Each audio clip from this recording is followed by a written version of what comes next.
let me link up the hearing, the report this morning, and the Ampatuan hearings. No?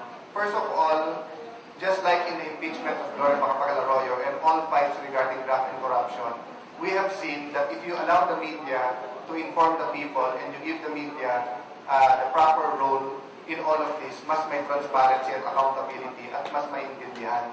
A big part of why the DOJ is doing a good job because live yung coverage at nakikita ng tao kung ano nangyayari. So it's not only the secretary or the panel that's making their report. In the minds of the people, nabubuo din nila. Having said that, I appreciate what the DOJ is doing. I think that no nonsense sa ginagawang investigation, but I won't comment as to the merits now and I'll allow them to finish their investigation. No? Having said that, may double jeopardy. So, it's very important that what we learn from this is that yung investigations, yung suporta natin sa police, suporta natin sa NBI, suporta natin sa crime labs have to be there. Diba? Kasi kung hindi, at ma-acquit yung isang tao, hindi mo na kaya habulin pa. No? But as to the merits of this case, allow me to withhold muna until matapos nila yung reinvestigation nila.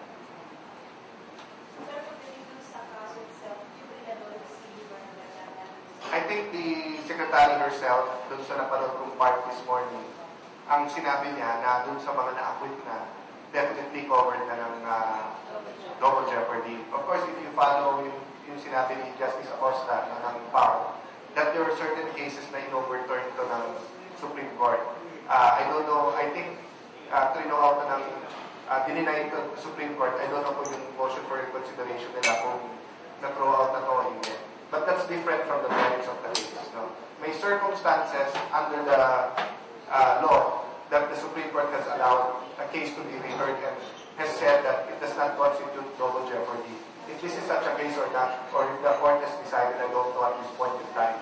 But definitely, whether or not it's to hold them accountable sa court, dapat ipagpatuloy yung investigation at dapat malaman natin kung sino talaga pumatay at sino talaga ang mastermind at mga ginamit sa at mga nagtakip na nitong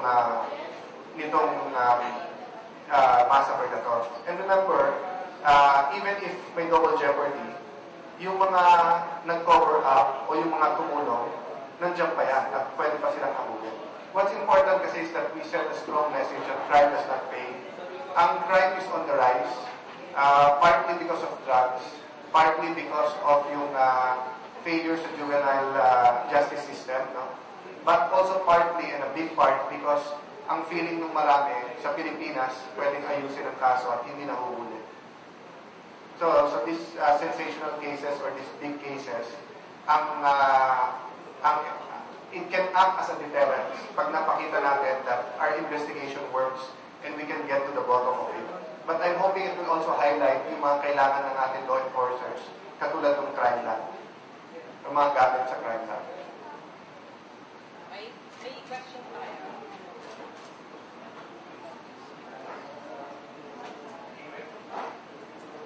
Doon sa 1 year, siguro ito ang gusto malaman ng mamamayan. Will the second year be shifting of the administration to a high gear, no? And hahataw na itong administrasyon na to? Or will it be more of the same? So, since the President has been very honest with our people, I think he should exercise that same honesty. Sabihin na lang kung ano naging problema at kung ano naging frustrations, kung ano naging failure in the first year, and kung ano naman success, then shift to high gear for the second year. Ang criticism naman nanggagaling kasi kung i-defend yung nangyari sa first year, na may mga mali naman talaga o may mga kabagalan or deficiencies talaga na nangyari, may mga events like the hostage-taking na napaya yung bansa, may yung pag-handle ng pagtaas ng presyo ng langis na ayaw natin mahuli, yung pag-handle sa pagpapauwi ng mga OFWs na walang contingency plan sa ating mga embassies, no? All of this kasi nasa mind ng mamamayan yan. So the question is, will we have more of the same or will we shift to high gear? So I think the administration has to simply give a clear message that we're shifting to high gear, we know our mistakes, but we also know our strength and we'll stick to our strength.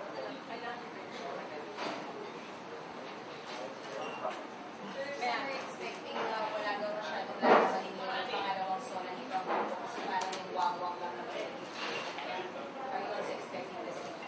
Just to clarify, the 1-1 is a big achievement for me if masusustain because the 1-1 was really more of a symbolism na walang above the law at walang palakasan sa administrasyon na ito.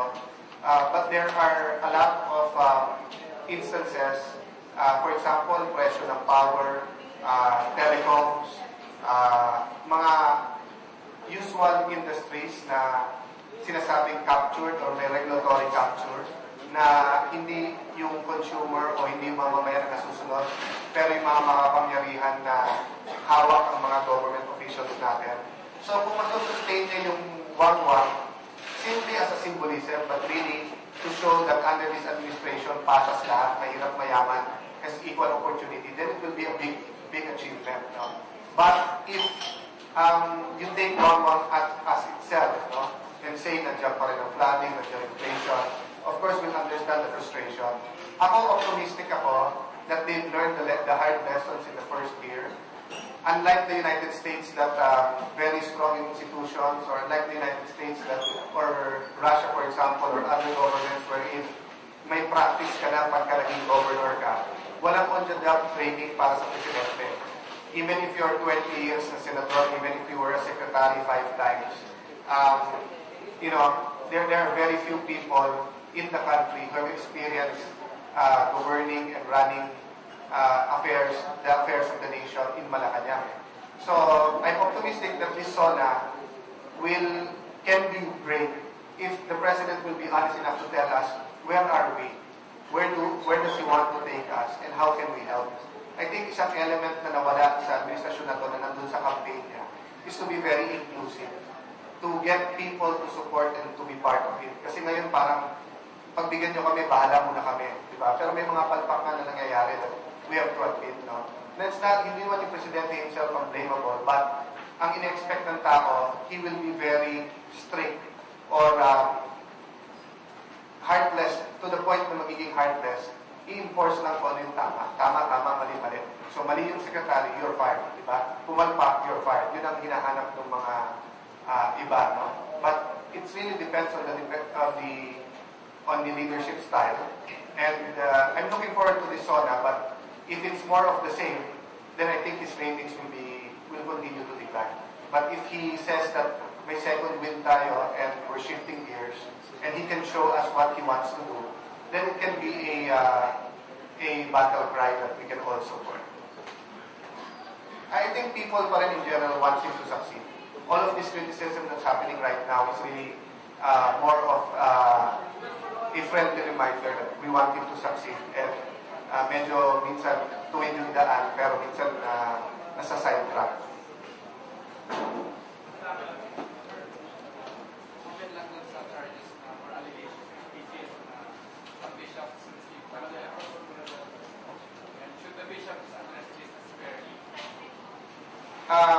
First things first, in all of these PCSO, OWA, swine, fertilizer, ZTE, yung bigayan ng pera sa Malacanang, all of this, fact-finding muna. Let the truth be made known to everyone. Reveal the documents. No? Yun ang problema na walang FOI. Kung meron FOI, simply write PCSO, i-reveal to lahat. Okay. Having said that, remember the bishops, some bishops receive money not for themselves, but for the NGO or the church that they represent. It's the same with some pastors, it's the same with some different religious leaders, meaning the PCSO really deals with charity. So kung grupo ka ng mga madre dealing with adoption, halimbawa, or with foster care, may madre din na pumipirma for that. If yung diocese mo ay may feeding, nagbibigay din ng PCSO fund for that. It is an issue within the Christian community in different denominations, whether it's in the Protestant, whether it's with the Catholic Church or other Christian denominations, whether or not you can accept money from government. No? And I'll leave that to their church and their doctrines, whether or not. But yung allegation kasi lumalabas sa PCSO is that there are some bishops who personally benefited.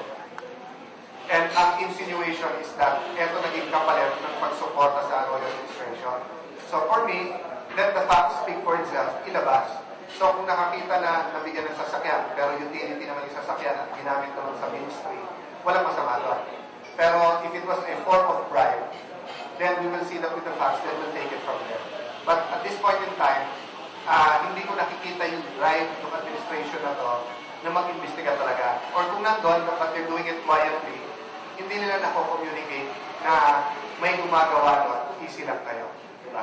So either of the two, hindi nagagawa or hindi nako-communicate.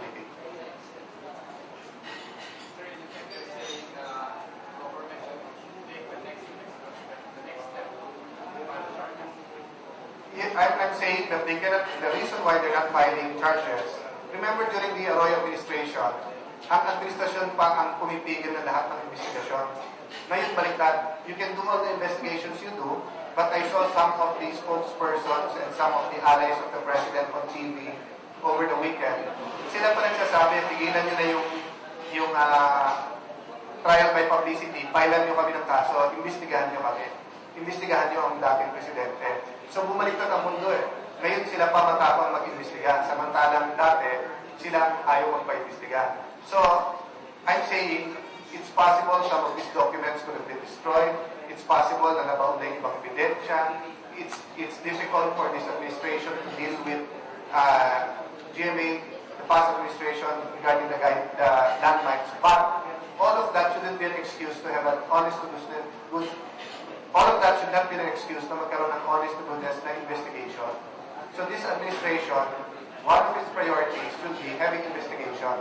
And it doesn't have to be the secretaries themselves. Parang lang kay Chairman Brillantes yun. Wala naman nagsabing siya mismo mag-investigate. Wala naman nagsabing yung secretary, siya mismo. Create a committee, give them the powers, give them the mandate, make clear to them their mission, pa-investigahan sila. So katulad nito, sino naman sa PCSO? Hindi ba mga appointees na rin ng presidente? So, appoint a committee to go to the documents, i-review sa publiko, ano na sa documents?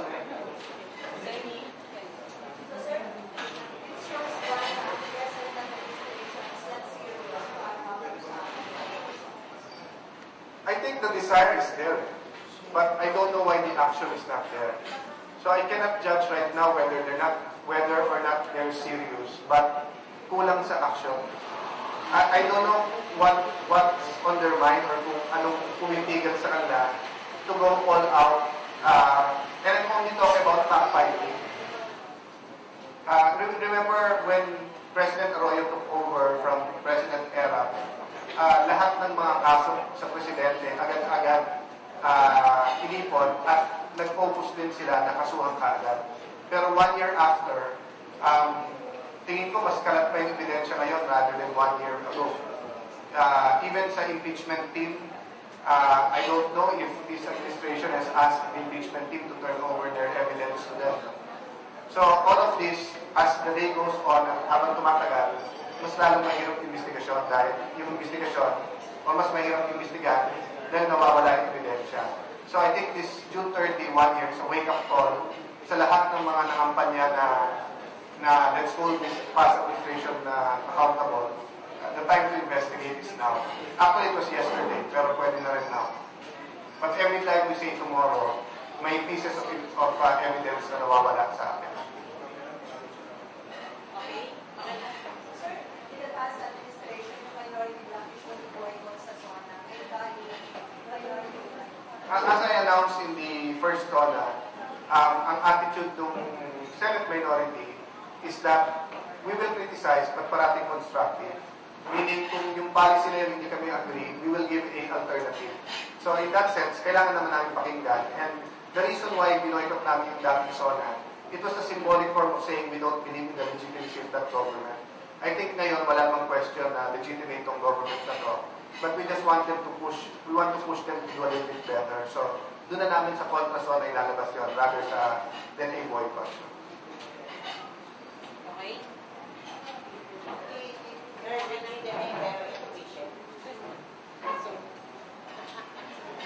Pinagsama mo na, pero basically, good governance, no? But kulang sa productivity at sa efficiency. Or if it's kung nasa pipeline na, ang problema kulang sa communication. So yung document daw, kukunan nila yan.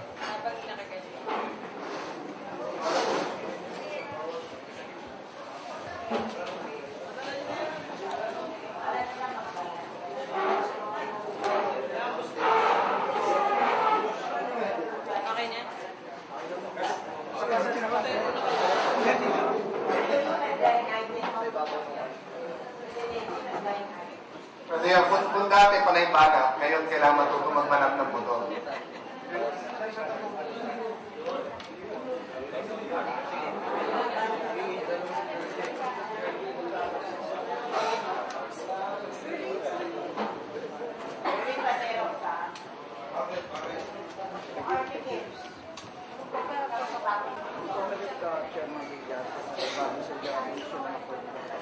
Naimbestigahan.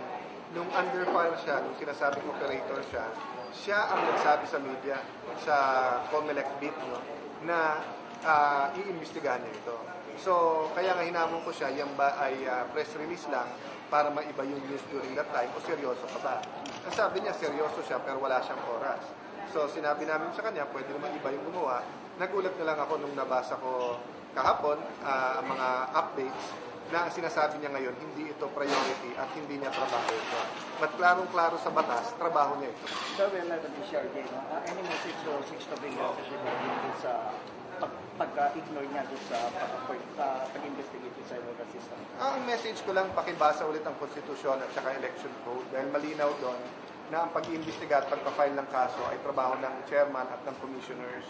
At paano natin sasabihin sa lahat ng mga amuyong ni Hello Garci at lahat ng mga nag-ambisyon na maging Hello Garci na hindi kayo welcome sa COMELEC, kung ang sasabihin natin okay lang ma-promote sila, okay lang na milyon-milyon ang makuha nila sa retirement fees, basta't wag lang sila mahuli o wala lang kaso. So ngayon ang oportunidad lahat ng oportunidad dito para imbestigahan, sana gawin naman nila trabaho nila. I'm not asking for anything else, but they simply do their job. I think that's not too much to ask for. Is this the kind of comment chairman na in-appoint ni Senator Pinoy, President Pinoy regarding sa kanyang vision na buhay sa daan? Ang duda ko, iba ang pinangako sa kanya, ibang ginagawa. Pero mabuti na lumalabas to ngayon at ang masakit sa media pa nang lumalabas to, nababasa pa sa news, rather than in a private conversation between him and the President. But because he hasn't been confirmed, at any time pwedeng palitan ng Pangulo. So the President has to reflect, is this the kind of chairman, is this kind of officials that you want all over your government?